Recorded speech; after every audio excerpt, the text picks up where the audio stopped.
winner went round 1, 2, 3. Good afternoon, everybody. This is the Perchy here from the Perchy TV. How are we all doing? I hope we are well.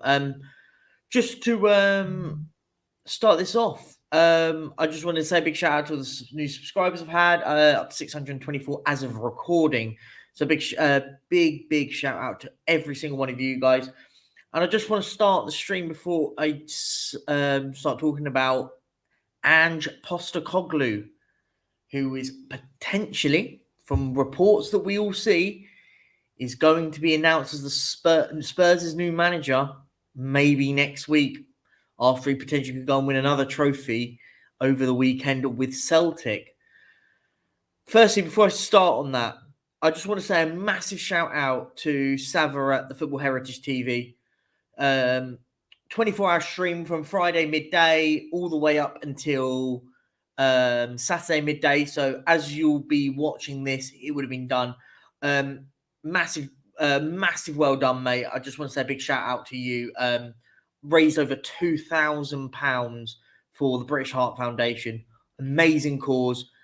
I was on there. I did the graveyard shift late at night, and I was exhausted. But listen, massive well done to you, mate, and everyone that's donated. I will put the link, by the way, to not just the streams, but also the Just Giving page. So if you haven't had the chance, go over there, show some love, and if you can just spare a few quid here and there, what you can afford, please go and help out to the cause and help him reach his targets. We're now going to talk about Ange Postecoglou, the Australian who is at Celtic. And before I start talking about Postecoglou, I just want to talk about Spurs and the Spurs fans on social media. Because I sit back and I've seen hashtags, no to Postecoglou, no to Ange, we deserve better. Do we?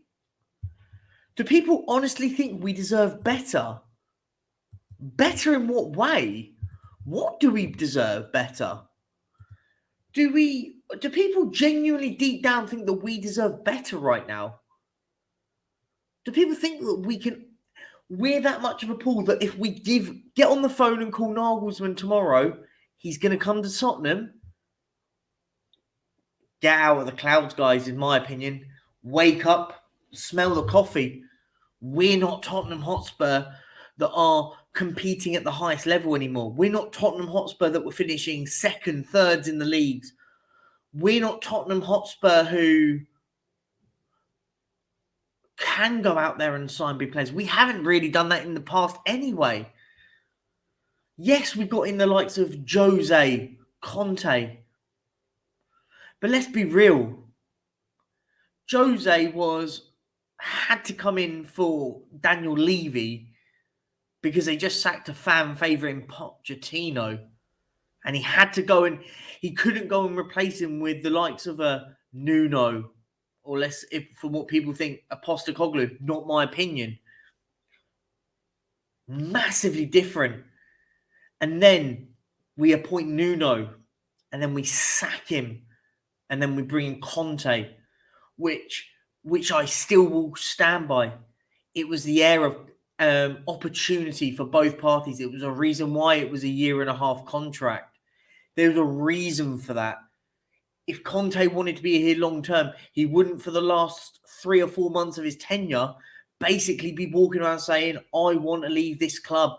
Daniel Levy, sack me, please. So this is the point here, guys. This is nothing against Conte, nothing against Jose, nothing against Nuno, nothing against Pochettino. But Ange Postecoglou, people seem to think we're too big to get in a Postecoglou. Based on what? We're finished 8th. Our star striker basically wants to leave and won't re-sign a contract. We have a defence that is woeful. Conceded, I think, the highest conceded team in the league. I think there's only 5 teams that have conceded more than us this season, and they were teams fighting relegation. So I think I go, we need to start and build again. Not rebuild, we need to build. We need to knock whatever's left of the building, whatever's left of the house, and start again with some new bricks. Get rid of some of these old bricks. Postecoglou could be that guy. I don't know if it will be. I hope it is. Everything I've looked into him, didn't know too much about him before he was linked to Tottenham.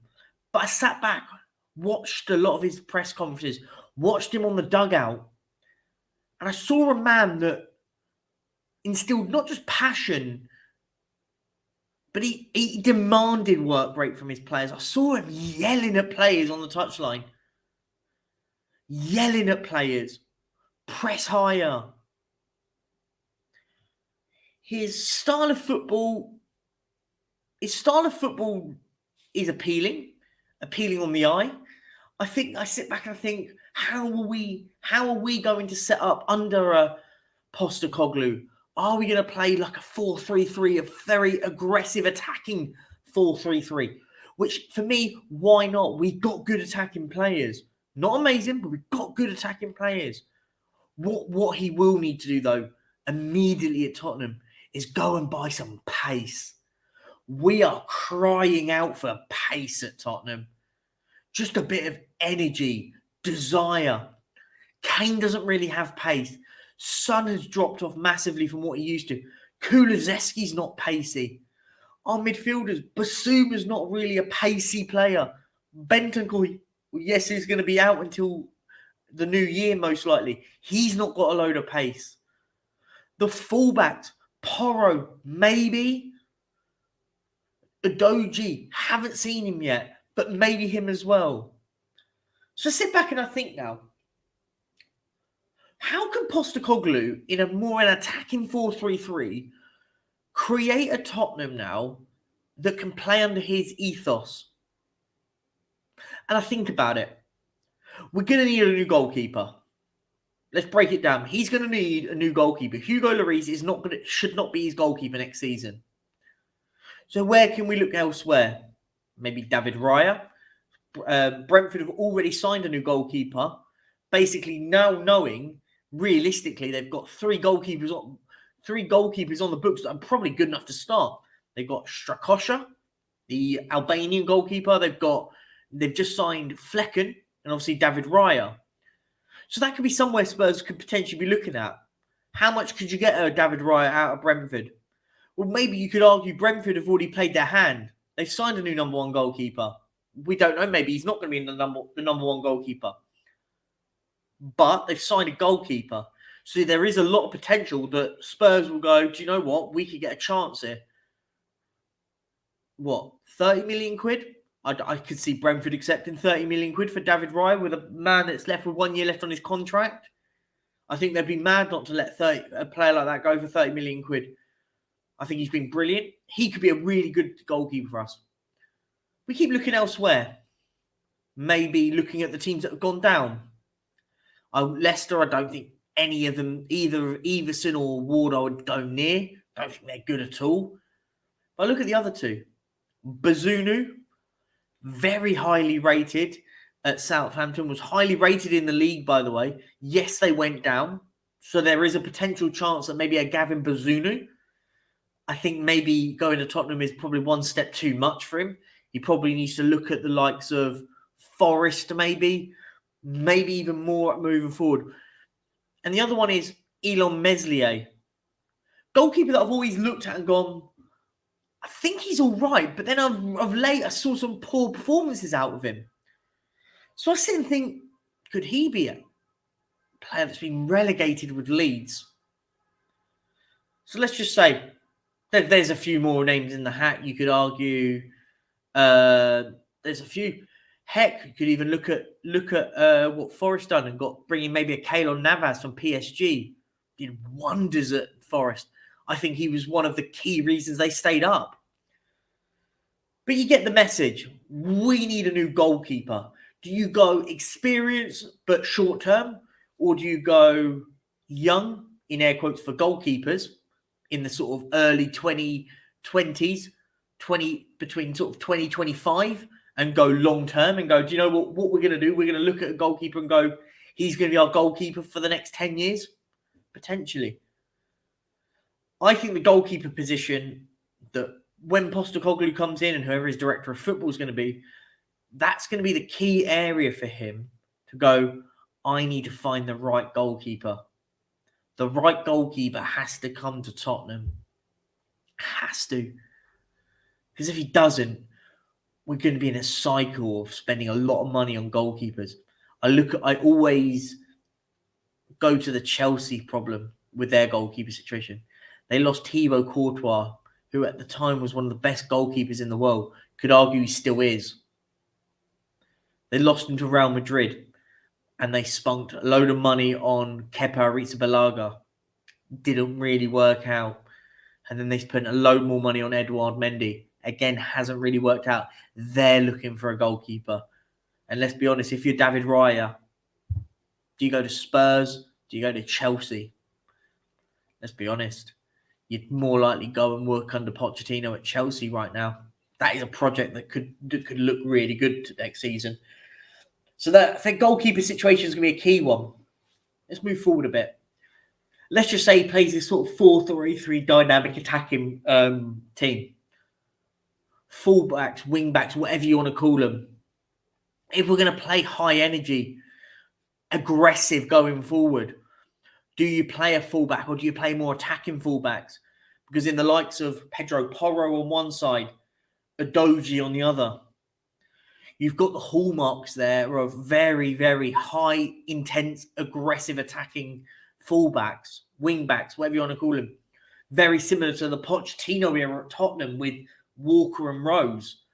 High, aggressive, pushing forward. Real opportunity there for that sort of system, if that's what a Postecoglou wants. And then you've got the likes of more defensive-minded ones in Emerson Royale. And on the left, I don't think we've got many defensive. You could argue maybe he wants to keep a Reguilon back. Personally, no. I think we could maybe be looking into a position there that maybe we've got one attacking, one more defensive fullback. Centre half. For me, not after the goalkeeper, this is equally as important. Maybe you could say it's even more important. I'll say it now. I don't think we've got a great defender at all at this club at the moment. People want to say Romero, and I get slandered for it. Absolutely slandered for saying that Romero's not as great as we think. What we think is we think he's good because he's around terrible players. If you put Romero in any big team, everyone will go, he's all right. He's okay. He's a bit rash. He's a bit clumsy. He's a bit erratic. He's all right. But we're making out like he's some world beater at Tottenham. He's 25 years of age. He's not a young kid anymore. People need to really think about that. He's not a naive 22-year-old, 21-year-old centre half. We look at Arsenal with Saliba. He's 22. He don't make those sort of. He's not a erratic defender. Gets it right most of the time. So let's talk about centre halves. We are going to need, I would honestly say 3. I genuinely think we're going to need to buy 3 centre backs this season. I don't think we will. I think what we're going to end up doing is maybe using this season coming forward as a way to just burn another year of contracts because we are struggling. Maybe we don't sell the likes of, and listen, hear me out, by the way, do not, because I want him gone, but maybe we keep a hold of the likes of an Eric Dyer because we'll have 1 year left on his contract, then we can get rid. And then it's just a squad player for the rest of the season. And listen, I'm not saying to keep him. I'm not at all. He should be one of the first names on the list to go. But let's see. Ben Davis, call him a left back, call him a centre back. I think he doesn't really work in a back 4. At centre half, you need to play him. He would need to play at left back on a centre in a back 4. In a 3, you could play him left centre back.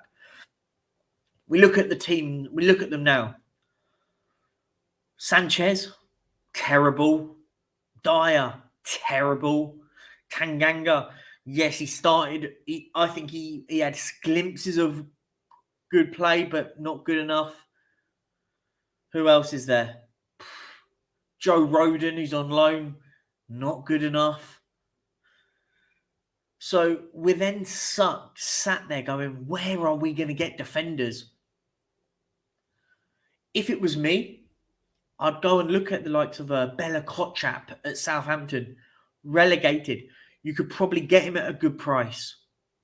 Probably. Do you know another one? He just left Everton on loan. Connor Cody. Not a glamorous centre-half name. People go, well, he spent loads of money. I think we need a calm head in there like a Connor Cody. Doesn't have to be one of those players that we spend loads of money on. And also a player that we don't have to be there long term. Even if we give him a 2-year contract, sign him for 5 million quid, short term. Another one, maybe even a Johnny Evans. Again, not a centre-half that's a glamorous name, but he's a defender that can defend and he's just calm. Because you look at, I'm not saying to sign these players, I'm just thinking about what we need. We should be looking at the likes of a Tarkowski. Why didn't we sign him on a free when Everton did? It was one of those signings everyone went, it's a no-brainer. He's a free. He's not going to be one of those glamorous names that you sign, but he'll be a short-term improvement at the football club. And we let him go to Everton, who have been terrible this season. But he's been one of their bright lights in their team. Tarkowski I'd have. Lewis Dunk. But again, why would he leave a Brighton team right now in Europe? Boyhood Brighton fan that has gone through their academy, has gone from when he was in, I think they were in League 2 when he joined into them, maybe even League 1. And now he's in the team that's got him into Europe. So again, why would he leave? Right now, Brighton's a bigger prospect than Tottenham. I hate to break it to people right now. Brighton, if you're an up-and-coming player right now, you're looking at Brighton going, yeah, maybe they're not the brightest, brilliant, most amazing-looking football team in the sense of biggest names, but they've got something there, haven't they? They've got an ethos.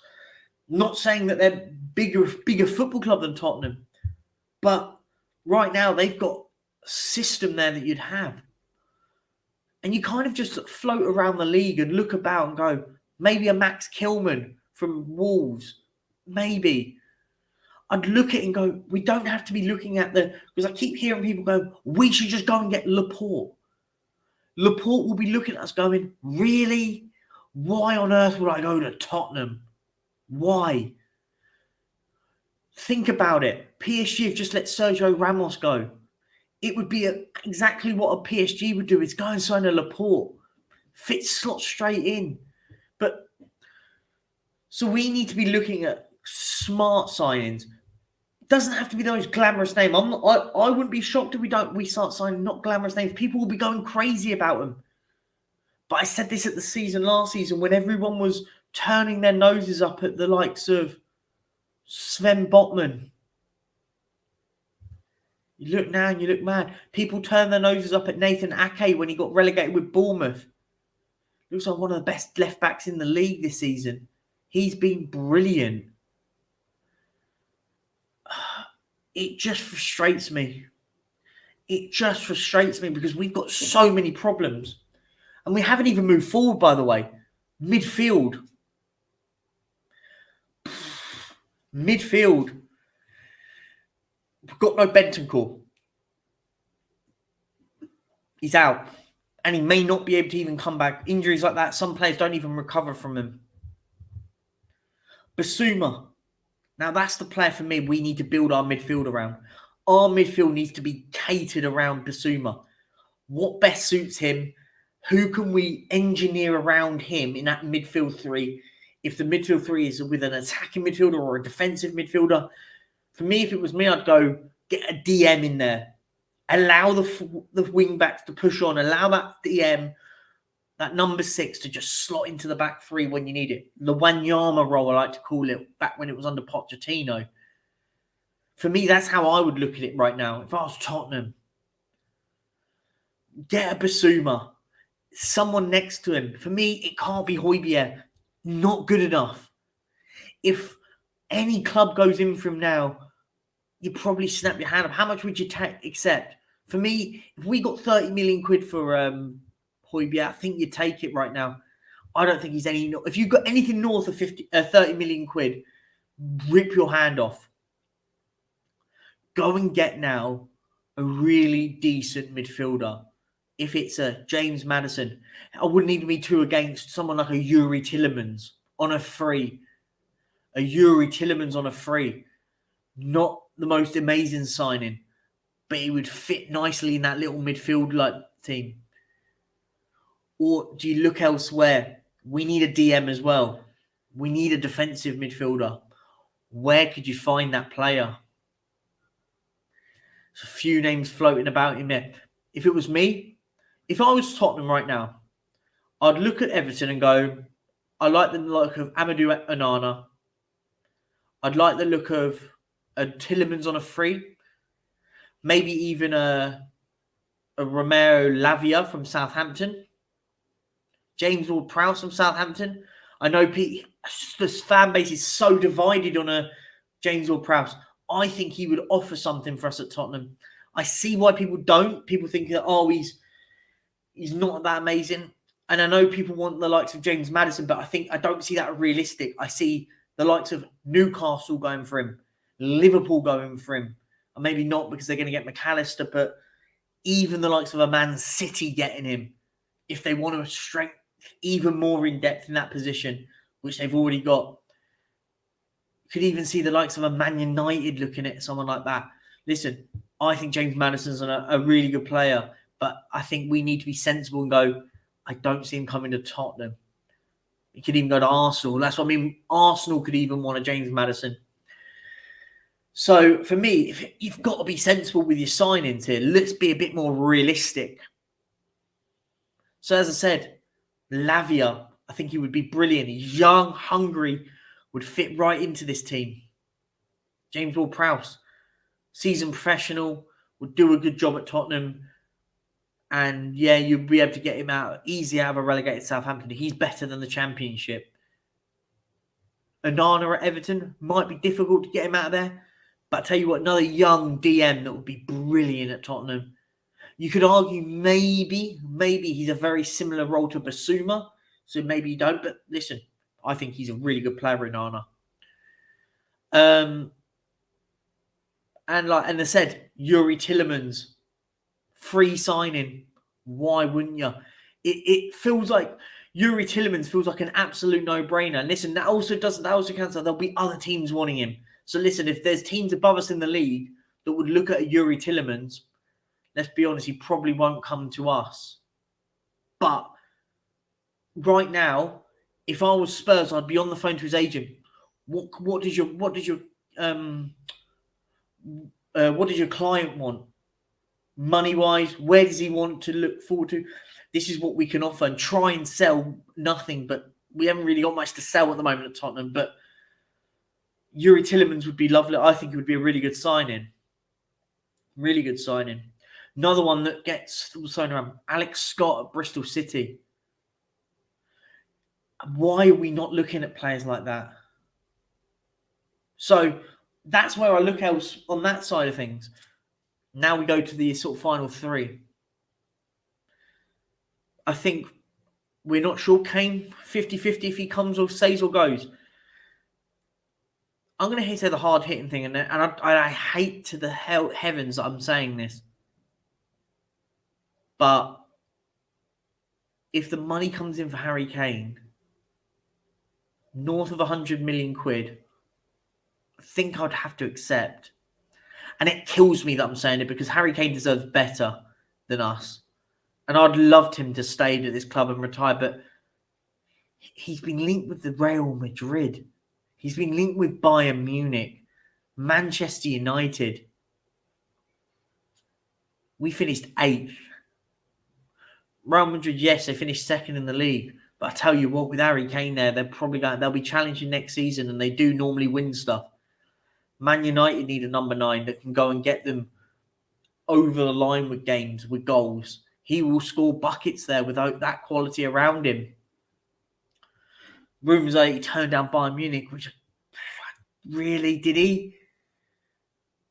Does that question? Do you? That's got to be questions. If Kane, if let's just say Bayern Munich were the only team that will go in for Harry Kane, officially go in for him, and he turns them down.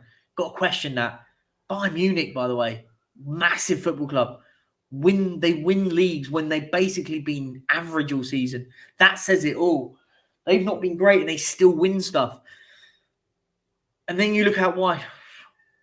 Where does Postecoglou get pace from? He's going to want to attack in pace. I've just read that Adama Traore, where I don't realistically see you want him. I could see us going in for him. We've been linked with him heavily for nearly 24 months. 2 years of constant linking to Adama Traore. He's a free agent right now. And it wouldn't shock me if Spurs go in and get him on a free. So I think that's one signing that I think would end up getting. I don't want him personally because I don't think he's that good. But he offers pace and energy and dynamism. Basically the Lucas Moura replacement, but with a lot more pace. Son's lost a lot of pace, and that's another one that we have to sort of question and talk about. And if Kane goes, what do you do as a number 9? Does it become Richarlison?